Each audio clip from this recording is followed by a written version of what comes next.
President Maithripala Sirisena says during the last 3 years, Sri Lanka has taken several important steps to break the link between power and corruption in the country. The head of state made this statement today while addressing the Open Government Partnership Global Summit held in Tbilisi, the capital of Georgia. The global session chaired by the Georgian Prime Minister began this morning with the participation of presidents, prime ministers, speakers, ministers and other representatives from 75 member countries.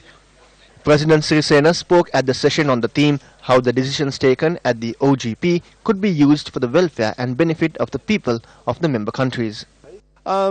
Just a very basic question. How do you think that your tenure as President has promoted the principles of open government? When we talk about open government partnership, we have to break the link between power and corruption to completely eliminate fraud, corruption, wastage and theft. Power and corruption is moving at parallel levels. When I was elected the President of Sri Lanka, the executive presidency in Sri Lanka had absolute power, unlike in any other head of state in the world. Corruption went ahead along with these unlimited executive powers. So within 6 months of coming into power, I devolved the powers vested with the executive presidency to Parliament through the 19th Amendment to the Constitution.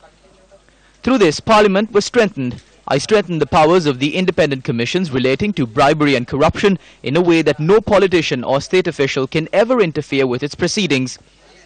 Politicians, state officials, citizens of the country as well as businessmen are answerable to these independent commissions.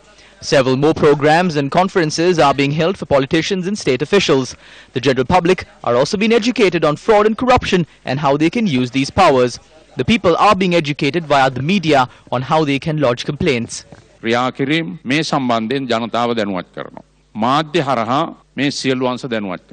Sri Lanka was offered membership of the Open Government Partnership in 2015 following the election of President Maithripala Sirisena.